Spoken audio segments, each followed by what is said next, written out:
Hello, fight fans, Seattle Mike, MMA with friends. Everybody, please hit that like button for me. Hit that subscribe button if for some god-awful reason you're not already subscribed. And don't forget to ring that bell so you're notified whenever I drop a new video or go live like this Wednesday. 2 days away, we got Wednesday fights for Glover Teixeira versus Anthony Smith. That's the main event, but there's going to be a full card, and then again on Saturday. So great week coming up.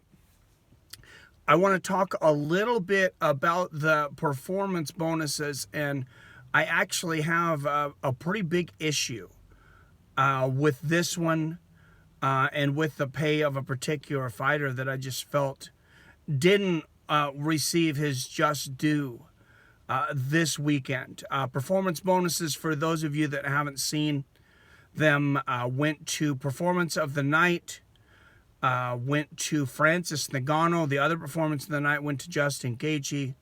And then the Fight of the Night went to Tony Ferguson and also Justin Gaethje. So Justin Gaethje comes home with 100 G's. Tony Ferguson 50, and then Francis Ngannou 50. One guy I just kind of felt that got screwed all around was Calvin Kattar. That Calvin Kattar versus Jeremy Stephens match, I mean, that match was absolutely incredible. He comes in there, no qualms, didn't have to accept the fight when Stephens shows up 5.5 pounds overweight and lands a devastating elbow in a fight that honestly, it looked like it might have been on its way to Fight of the Night. It was a great fight. Both guys took a lot of damage. Both guys worked really hard in that one. And I like Francis Ngannou. But let me tell you, the guy just uses power in this one. He just uses touch of death. You seen him, he comes in. He's moving forward. He throws 3 big hooks that make Jairzinho Rosenstruck back up into the fence, misses them all. It's a great strategy.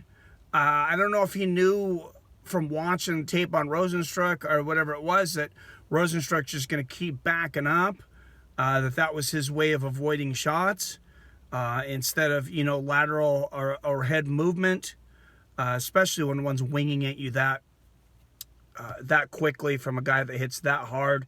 I guess you probably want to get the hell out of the way. But then he ends up getting close to the fence, and Francis hits him with that one big shot, lands a couple more. I don't think that's a performance of the night, though. You're not calling it knockout of the night anymore. You're calling it performance of the night. So that's kind of my thing on that one. And performance of the night, Calvin Kattar, he had that incredible fight against Jeremy Stephens. Like I said, also fighting somebody who had missed weight. That elbow was something that you just don't see very often. That straight elbow right on the chin that just flatlines somebody from standing. Especially a guy like Jeremy Stephens, he's taken some shots in his career. I'm going to go into all the payouts on another video coming up, but some of them have leaked out that I know of. And here's what I'll tell you that makes me not very happy. Jeremy Stephens was 67 to show. Then he gets $20,000 for his promotional. He gave up that $20,000 promotional. I gave up $20,100, to Calvin Kattar for missing weight. So he ends up with his original $67,000. Calvin Kattar's only on a $20,000 contract. 20 to show, 20 to win, $5,000 from Reebok. And then he got an additional $20,100 from Stephens' purse. So he would have only walked out with $40,000 had Stephens made weight. Even taking $20,000 of Stephens' pay, he still comes in under Stephens, just under Stephens. What's that, about 66,000? So very close. And then you got a guy that doesn't have very many fights in MMA, and I know he had a name coming into this, and that's Greg Hardy. Dude is 85,000 a show, 85,000 to win, and then his $5,000 promotional bonus.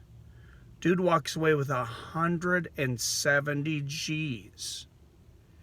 I understand he played football before, and I understand, they got the name or whatever. Is this guy worth $170,000? Maybe that's why he was on the main event, because they're paying him so much money comparatively. When you got a guy like Calvin Kattar that I think is 5 times more valuable, at least at this point, than Greg Hardy. Greg Hardy is progressing quickly, but at this point, I think Calvin Kattar is, much more valuable to the UFC brand. Let me know what you guys think down there in the comments. Am I off base? Is Calvin making enough money? Should I just be quiet? Do you think Greg Hardy deserves that amount of money? Should it be less? Should it be more? And let me know, what you thought of the whole production overall. It was great to have fights. It was great to see you all. It was a really fun night. I can't wait to see you guys on Wednesday. As always, I love you. I respect you. And I'll see your fine asses later.